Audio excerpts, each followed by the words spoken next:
It's like, you know, some days you're like, you know, this is fine and I'm overcoming it and I'm myself and I know what I'm doing, it's fine, it's good, it makes me who I am, etc, etc. But then other times you're like, this is the worst thing in the world, and you know. And then as soon as you feel like that, that's when the depression kind of hits you. And it gets you and it keeps you locked away for a few weeks. That's what it's like with this.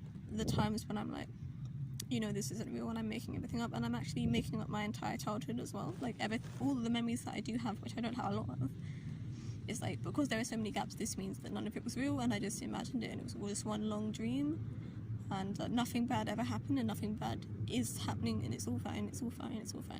And whenever I feel like that, that's when I have these blackouts that last, you know, a long time. They last hours, they last days, they last weeks, and I lose so much time.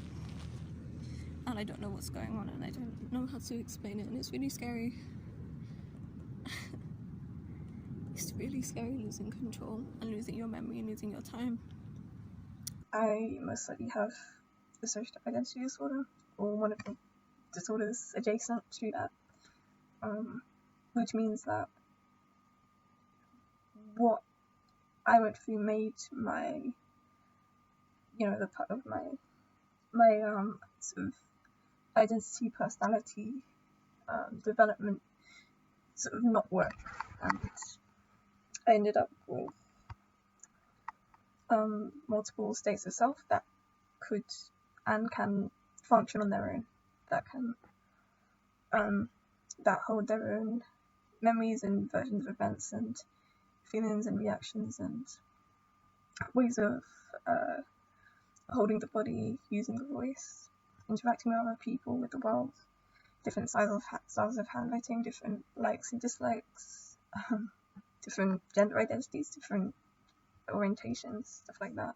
The system that my mind created to protect me, it retained its role of protecting me by keeping me with gaps in my memory and keeping the body mute in the counseling sessions that we'd go to, so that I could never get too close to the memories that would have hurt me too much, but also made me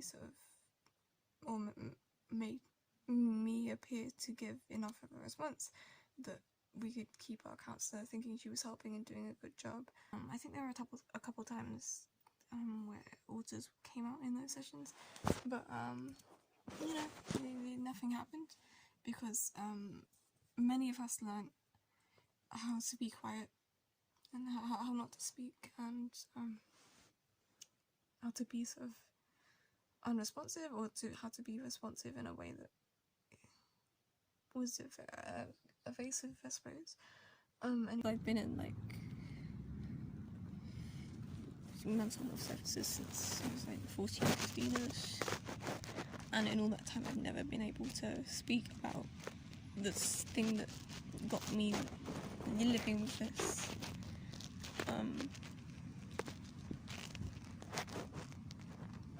And there have been so many times when I've just blacked out in my sessions and just not had the time. Like, especially with the therapist I'm with now, she knows that I have it, but like, you know, I've started having sessions that are longer than like 1 hour a week, I've been having more than 1 hour in a week, because when I have 1 hour, I'm there for like maybe 10-20 minutes and I'm kind of vacant. Common experience with people that have this, you get to a certain age, you're like, all things are fine, but I'm not functioning, I don't know what to do, and you know, you get depression and anxiety, and maybe you get some help for that. Maybe you're in a mental health system for years. Maybe nothing happens. Maybe nothing improves. Maybe you start getting flashbacks, and you're like, oh, that doesn't quite make sense. Or I don't quite remember that. Or was that real?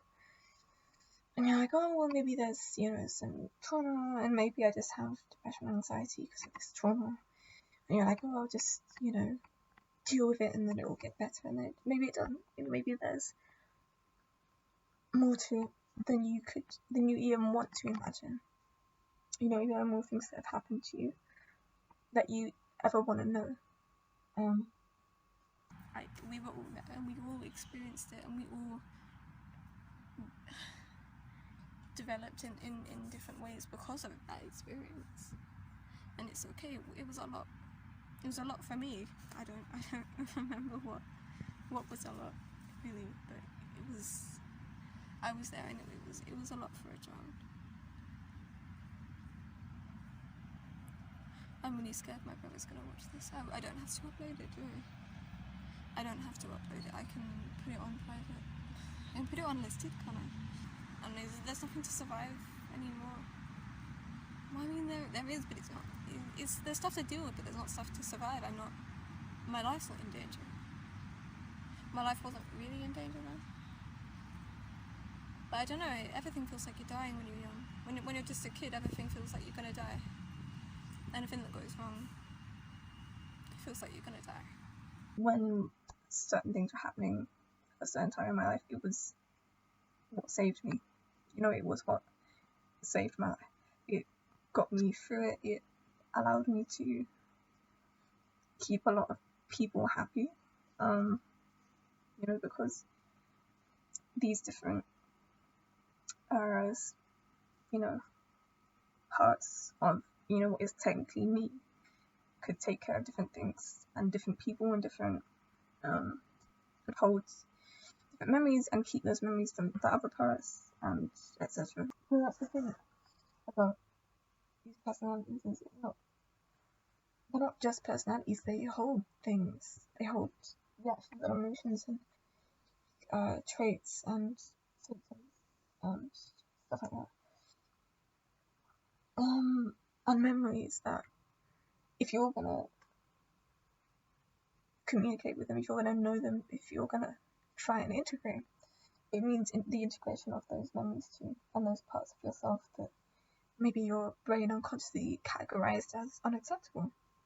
And it means all of that has to come together. So it's not just, you know,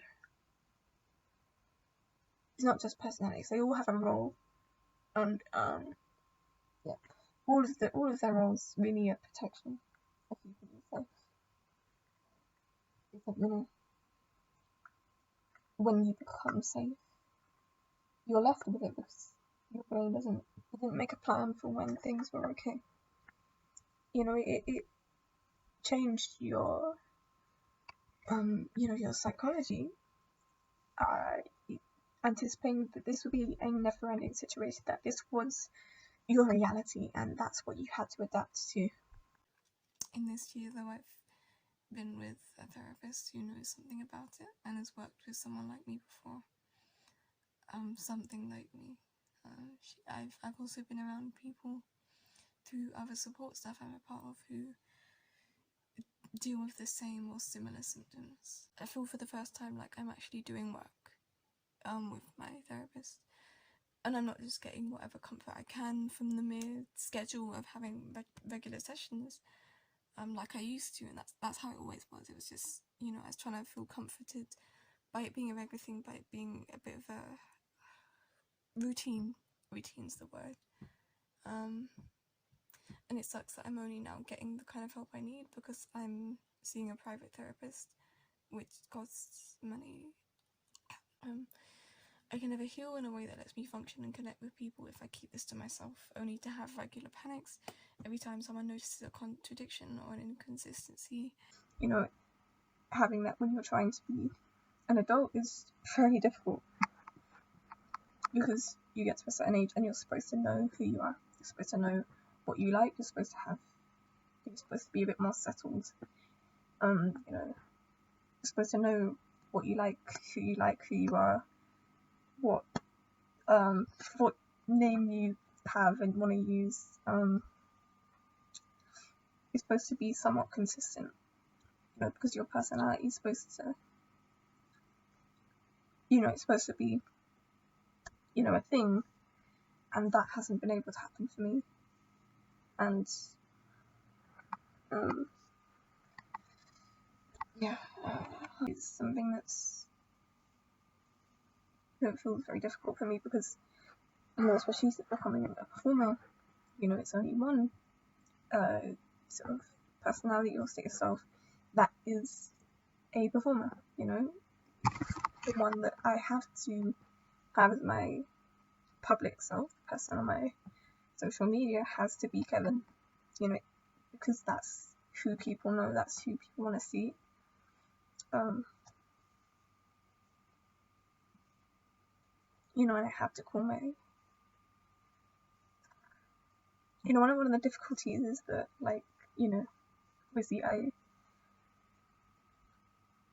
I, as Kevin, I identify as a trans man, and I identify, here's even where it gets difficult, is that, even my sort of conscious self, the two personalities that I hear most often, and that are sort of almost one person, but, not quite, if you were going to write a biography for each of them, it would be quite different, even if they present themselves quite similarly and, might not appear that different unless you really know us well. And I guess my public self is like a mix of both of them, sort of. Because there's things that I have to say and things that I can and can't say to sort of be made sense of, because, all these parts of me are me, and they're all true, and they all make an effect in how I live my life, how I experience my life. So obviously, Kevin, a trans man who almost exclusively likes men and non-binary people. You see, I can't even say the word gay because it feels like I'm breaking a rule. Because you also know Dal, who's a bisexual person who's pretty much solid about identifying as non-binary and prefers they them pronouns, and and I have the kind of, it's so hard just writing a social media bio, because there are things that are true about me, there are things that people have seen, and there are things that just make sense and communicate something that's going to make people understand. It's going to make people make sense of it, whatever. I don't know. It's I have to think about all these things just to write a little bit of a who am I sort of thing. So yeah, that's complicated. I have personalities that are women and that are men that don't, they wouldn't identify, because, obviously aside from my sort of, the sort of cause of the system, the others don't identify with the body, so they wouldn't identify as trans. Some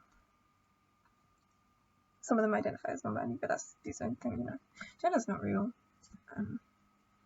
I have autists that are women, I have autists that like women a lot more than I would ever say that I do. And it's complicated. Because obviously them being in the body of a trans person, we have to sort of all agree on, the names that we're going to use and we're going to introduce ourselves with, and the pronouns we're going to use, and the way that we're going to dress the body. This is a thing I've been aware of for years, so there's a level of communication that we can have. There wasn't that much to begin with, but it's getting better. Because the reason I'm thinking about it more now is because as Kevin, I'm going through my little stage of growth, and I'm healing and I'm finding new ways of understanding things and dealing with things, and I'm just, getting a bit better, and I'm using my hands a lot because I'm nervous.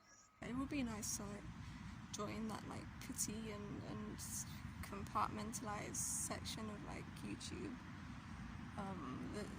The ID YouTube, and it's I can't do that. I just cannot package myself. I try it, you know, I can't even do it on Instagram, let alone on YouTube, because I know if you do it on YouTube, it fucking kills you. Because you're living and you're speaking in the moment, you're trying to pretend to be someone that you're not, or trying to pretend that you're more or less than you are, like you're more easily digest. Like I said, we're not digestive biscuits. We're not digestive biscuits. We're like knockoff Bourbons. That's what we are. We know what we're trying to be, but we're not succeeding, and we're imperfect, and it's okay. Biscuit metaphor of the week. I also like ask questions and what to say. I don't know what to say. And I don't know. I was going to talk about Sunday, and I didn't talk about Sunday. Basically, I went to a meetup with a couple YouTubers that have dissociative identity disorder, and it was really weird because, you know, seeing someone who, you know, is behaving in the way that you do, and watching it be loved and accepted is very strange when you're new to it. And it was just such a warm, loving sort of calm space. I never thought that I could have that, and that's why I did this video as well. It's just the idea that I could be accepted, and that people might want to not just wait for me to get better and for them to just disappear. That's not going to happen. They're going to be with me forever, even if we reach a level of integration in terms of personality and memory. They're always going to be there. And I'm always going to dissociate at times, and I'm always going to have a bit of inconsistency and contradictoriness, and that's I'm going to live with this. I'm going to live with this, and it's going to be okay. And I thank you in advance if you want to help me live with that, because being honest about this with a therapist, with someone that I'm working with, is the first time I've really felt like I've been moving forward in terms of my mental health, because this is the thing that needs to be addressed, and it's been crying out. They've been crying out to me for a long time, and I've had various stages of trying to understand that and trying to listen. And you know, this is the best stage. I'm trying to listen to myself and trying to listen to them and trying to love them and trying to understand them, whilst I'm also with a therapist that understands and can welcome all of us in a way that I'm struggling to. And it's okay. We're gonna get better, and it'd be nice to do this with friends as well, because it feels very fucking lonely, to be honest. Knowing that I've got all these people that I call friends that I keep this from, and that my alters don't trust many of the people that I love and don't feel safe, and that it's complicated and it's upsetting, and it's difficult. I'm glad I did this. I'm glad. Maybe this is a complete mess. Oh god, okay, cool, great, thank you, love you, thanks, bye, love you.